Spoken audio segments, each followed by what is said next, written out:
এই গল্পের একটা সংস্করণ আছে যেখানে যুদ্ধবিরতি ঘোষণার মধ্যেই সবকিছুর সমাপ্তি ঘটে, কিন্তু এটি সেই গল্প নয়। এটি সেই গল্প যা শুরু হয় যুদ্ধ থেমে যাওয়ার পর, যখন টেলিভিশনের ক্যামেরাগুলো অন্য কোথাও চলে যায়, শিরোনাম বদলে যায়, আর তখনই সামনে আসে যুদ্ধের আসল মূল্য, যে মূল্যকে আর উপেক্ষা করার কোনো উপায় থাকে না। 2023 সালের অক্টোবর থেকে গাজায় হাজার হাজার ফিলিস্তিনি নিহত হয়েছেন। তবে বিশ্বের শীর্ষস্থানীয় চিকিৎসা সাময়িকীতে প্রকাশিত স্বাধীন গবেষণাগুলো বলছে সরকারি হিসাবেই সম্ভবত সর্বনিম্ন সংখ্যা, অর্থাৎ প্রকৃত মৃত্যুর সংখ্যা সরকারি পরিসংখ্যানের চেয়েও অনেক বেশি হওয়ার আশঙ্কা রয়েছে। যারা বেঁচে আছেন তাদের অনেকের জীবনও আর আগের মতো নেই। আহতদের মধ্যে হাজার হাজার মানুষের এমন গুরুতর শারীরিক ক্ষতি হয়েছে যাদের জটিল পুনর্গঠনমূলক অস্ত্রোপচারের প্রয়োজন। আজ যদি অলৌকিকভাবে গাজার সব অস্ত্রোপচারের সক্ষমতা পুরোপুরি ফিরেও আসে, তবুও এই বিপুল সংখ্যক রোগীর চিকিৎসা শেষ করতে প্রায় 1 দশক সময় লেগে যাবে। অথচ যুদ্ধের আগে 2 মিলিয়নেরও বেশি মানুষের জন্য সেখানে বোর্ড সনদপ্রাপ্ত পুনর্গঠন সার্জনের সংখ্যা ছিল হাতে গোনা কয়েকজন। এরপর আসে ঘর হারানোর গল্প। এটি শুধু একবার ঘর ছেড়ে পালানোর গল্প নয়, এটি বারবার উচ্ছেদ হওয়ার গল্প, আবার আশ্রয় নেওয়া, আবার পালানো, আবার নতুন করে সব হারানোর গল্প। গাজার 60%-এরও বেশি মানুষ নিজেদের বাড়িঘর হারিয়েছেন। প্রায় 20 লাখ মানুষ ঘর হারা হয়েছেন, যাদের অনেককেই একাধিকবার স্থান পরিবর্তন করতে হয়েছে। নারী ও কিশোরীরা সবচেয়ে বেশি ক্ষতিগ্রস্তদের মধ্যে রয়েছেন।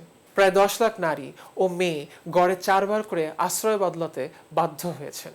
একবার পালিয়ে নতুন জীবন শুরু করার সুযোগও তাদের মেলেনি। নিরাপদ নয় এমন আশ্রয় থেকে আরেকটি অনিরাপদ আশ্রয় বারবার ছুটে বেড়ানোই হয়ে উঠেছে তাদের বাস্তবতা। স্বাস্থ্য ব্যবস্থা বলতে কার্যত আর কিছু অবশিষ্ট নেই। হাসপাতালের অর্ধেকেরও বেশি এখনো অচল। প্রায় সব স্কুলই ক্ষতিগ্রস্ত অথবা ধ্বংস হয়ে গেছে।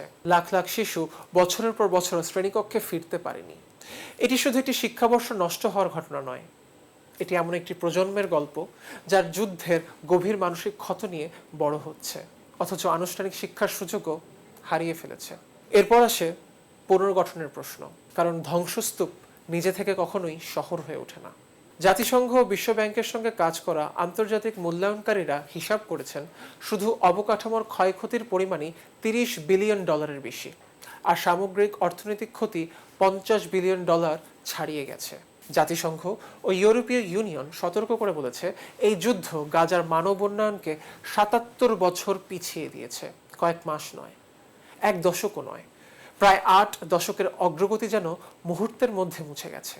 ধ্বংসস্তূপ সরানো, পানি ও বিদ্যুৎ ব্যবস্থা সচল করা, হাসপাতাল ও স্কুল পুনরায় চালু করা এবং ভেঙে পড়া অর্থনীতিকে আবার দাঁড় করাতে $70 বিলিয়ন বেশি অর্থের প্রয়োজন হবে। এর বড় অংশই দরকার আগামী কয়েক বছরের মধ্যে, কিন্তু সেই অর্থের নিশ্চয়তা নেই। বিশ্বের বিভিন্ন দেশ ও সংস্থা বিলিয়ন বিলিয়ন ডলারের প্রতিশ্রুতি দিয়েছে, কিন্তু কর্মকর্তাদের ভাষ্য অনুযায়ী বাস্তবে সেই অর্থের খুব সামান্য অংশই এখন পর্যন্ত পৌঁছেছে। অতীতেও গাজায় যুদ্ধের পর পুনর্গঠনের জন্য বহু প্রতিশ্রুতি দেওয়া হয়েছিল, যার বড় অংশ শেষ পর্যন্ত বাস্তবায়িত হয়নি। যুদ্ধবিরতিও পুরোপুরি শান্তি এনে দিতে পারেনি। যুদ্ধবিরতি ঘোষণার পরের কয়েক মাসেও আরও শত শত মানুষের মৃত্যুর খবর এসেছে। আহত হয়েছেন হাজার হাজার মানুষ। যুদ্ধ হয়তো আনুষ্ঠানিকভাবে থেমেছে, কিন্তু মৃত্যু সংখ্যায় কম হলেও পুরোপুরি থামেনি। তাই একদিন যখন গাজার খবর সংবাদ মাধ্যমের শিরোনাম থেকে হারিয়ে যাবে, আর ইতিহাস বলে প্রতিটি যুদ্ধই একসময় শিরোনাম থেকে হারিয়ে যায়, তখন মনে রাখবেন আসল গল্পটি তখনও শেষ হবে না।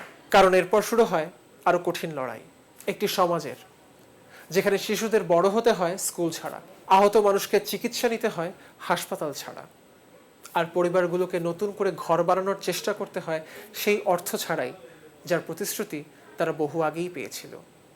সংবাদ মাধ্যমের কাছে যুদ্ধের শেষ হয় যুদ্ধবিরতির ঘোষণায়, কিন্তু যারা সেই যুদ্ধের ধ্বংসস্তূপের ভেতর বেঁচে থাকে তাদের কাছে যুদ্ধ কখনোই সত্যিকার অর্থে শেষ হয় না, শুধু তার রূপ বদলে যায়।